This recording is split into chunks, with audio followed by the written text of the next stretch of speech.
8वीं से लेकर 18वीं सदी के बीच भारत में शासकों ने कुछ ऐसी शानदार इमारतें बनवाईं जो आज भी हमें हैरत में डाल देती हैं। लेकिन ये सिर्फ पत्थर और गारे से बनी इमारतें नहीं हैं। ये तो उस दौर की शक्ति, भक्ति और कला की एक जिंदा कहानी है। जरा एक नज़र कुतुब मीनार की इस पहली बालकनी पर डालिए। इसकी नक्काशी और बनावट कितनी बारीक है ना? इसे देखकर मन में एक सवाल तो उठता ही है, आखिर उस जमाने के शासक इतनी कमाल की इमारतों पर इतना सारा पैसा, वक्त और मेहनत क्यों लगाते थे? बस इसी सवाल का जवाब हमें इन महान इमारतों के राज तक ले जाएगा। तो सवाल वही है, शासक निर्माण क्यों करते थे? असल में 8वीं से 18वीं सदी के बीच राजाओं ने जो भी बनवाया उसे हम दो हिस्सों में बांट सकते हैं। और मजे की बात यह है कि दोनों के पीछे की वजहें बिल्कुल अलग थीं। एक तरफ वो इमारतें थीं जो आम जनता के लिए थीं, जैसे मंदिर, मस्जिद, कुएं और बाजार। इन्हें बनवाकर राजा अपनी प्रजा का दिल जीतना चाहते थे। और दूसरी तरफ थीं निजी इमारतें, जैसे किले, महल और मकबरे, जो शासक की अपनी सुरक्षा, आराम और शान शौकत के लिए थीं। पर देखिए, चाहे इमारत जनता के लिए हो या खुद के लिए, इन सब के पीछे मकसद एक ही था, दुनिया को अपनी ताकत, अपनी दौलत और भगवान में अपनी आस्था दिखाना। हर एक इमारत अपने आप में एक पावरफुल स्टेटमेंट थी। लेकिन एक मिनट जरा सोचिए, आज की तरह मशीनें नहीं थीं, कोई मॉडर्न टेक्नोलॉजी नहीं थी, तो फिर इतनी बड़ी और परफेक्ट इमारतें आखिर बनी कैसे? अरे भाई, इसके पीछे उस जमाने की जबरदस्त इंजीनियरिंग छिपी थी। उस दौर में इमारतें बनाने के दो मेन स्टाइल थे। पहला था अनुप्रस्थ टोड़ा स्टाइल। इसे ऐसे समझिए कि दो खंबे खड़े किए और उनके ऊपर एक सीधी पट्टियां रख दी। खिड़की, दरवाजे सब ऐसे ही बनते थे। लेकिन बाद में एक नई और बेहतर तकनीक आई, चापाकार स्टाइल, जिसमें गोल मेहराब यानी कि आर्च का इस्तेमाल होता था। यहां दोनों तकनीकों का फर्क बिल्कुल साफ दिखता है। देखिए, अनुप्रस्थ टोड़ा स्टाइल एकदम सीधा और सरल है, वहीं चापाकार स्टाइल में मेहराब की गोलाई इमारत का पूरा वजन किनारों पर डाल देती है, और इसी वजह से बड़े बड़े हॉल और ऊंचे दरवाजे बनाना मुमकिन हो पाया। अब उस दौर में कंस्ट्रक्शन की चुनौतियों का अंदाजा लगाना है तो बस ये एक बात सुनिए। तंजावुर के राजराजेश्वर मंदिर के शिखर पर जो पत्थर रखा है उसका वजन है 90 टन। आज की क्रेन के बिना इसे ऊपर कैसे पहुंचाया गया होगा? इसका तरीका जितना सिंपल था उतना ही हैरान करने वाला भी। आर्किटेक्ट्स ने मंदिर के टॉप तक पहुंचने के लिए 4 किलोमीटर से भी ज्यादा लंबा एक रैंप बनवाया। फिर उस भारी भरकम पत्थर को रोलर्स पर लुढ़काते हुए ऊपर ले जाया गया, और जब मंदिर बन गया तो उस रास्ते को हटा दिया गया। कमाल है ना?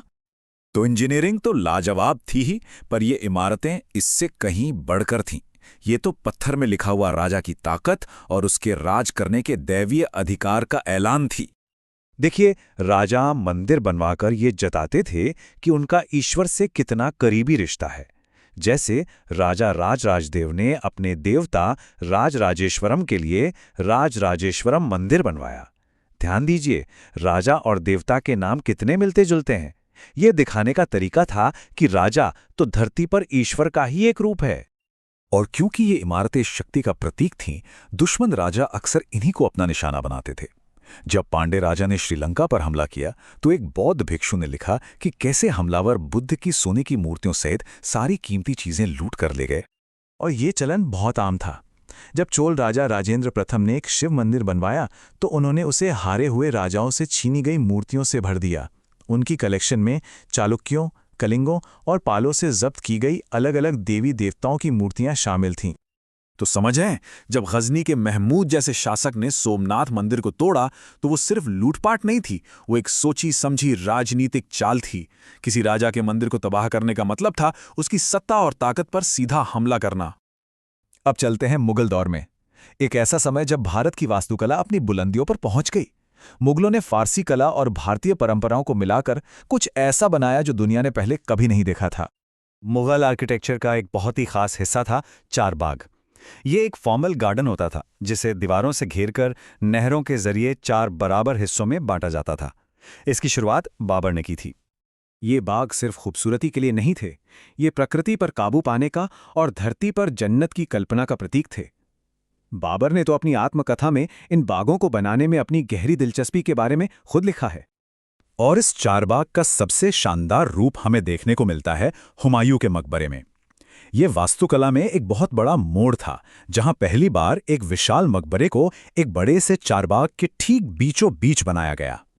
हुमायूं के मकबरे ने तो आने वाली मुगल वास्तुकला के लिए एक तरह से ब्लूप्रिंट ही तैयार कर दिया। इसका विशाल गुंबद, इसका ऊंचा दरवाज़ा जिसे पिश्ताक कहते हैं, और इसका 8 स्वर्गों वाला डिज़ाइन, ये सारी खूबियां हमें आगे चलकर ताजमहल जैसी इमारतों में भी साफ साफ दिखाई देती हैं। शाहजहां के दौर में वास्तुकला का मकसद था राजशाही को सीधे दैवीय न्याय से जोड़ना। उनके दरबार यानी दीवाने आम मस्जिदों जैसे बनाए गए थे, और जिस मंच पर उनका सिंहासन रखा जाता था उसे किबला की दिशा में बनाया गया था, मानो राजा खुद धरती पर ईश्वर का प्रतिनिधि हो। सिंहासन के ठीक पीछे कीमती पत्थरों की जड़ाई, जिसे पित्रादूरा कहते हैं, में एक बहुत गहरा संदेश छिपा था। यहाँ यूनानी देवता ऑर्फियस को वीणा बजाते दिखाया गया था। माना जाता था कि ऑर्फियस का संगीत खूंखार जानवरों को भी शांत कर देता था। संदेश साफ था, राजा का न्याय एक ऐसी दुनिया बनाएगा जहां ताकतवर और कमजोर सब शांति से रहेंगे। तो कुल मिलाके ये समझना बहुत जरूरी है कि ये इमारतें सिर्फ ऐतिहासिक कलाकृतियां नहीं हैं, ये अपने आप में इतिहास की जीती जागती किताबें हैं। चाहे वो कंदरिया महादेव का मंदिर हो या हुमायूं का मकबरा, हर इमारत हमें उस समय की महत्वाकांक्षाओं, उनके विश्वासों और उनकी कलात्मक प्रतिभा की कहानियां सुनाती है। ये पत्थर की बनी वो विरासतें हैं जो आज भी हमसे बात करती हैं। तो अगली बार जब आप किसी ऐसी ऐतिहासिक इमारत को देखें तो एक पल के लिए रुककर जरूर सोचिएगा, अगर ये दीवारें बोल पाती तो वह हमें और क्या क्या बताती।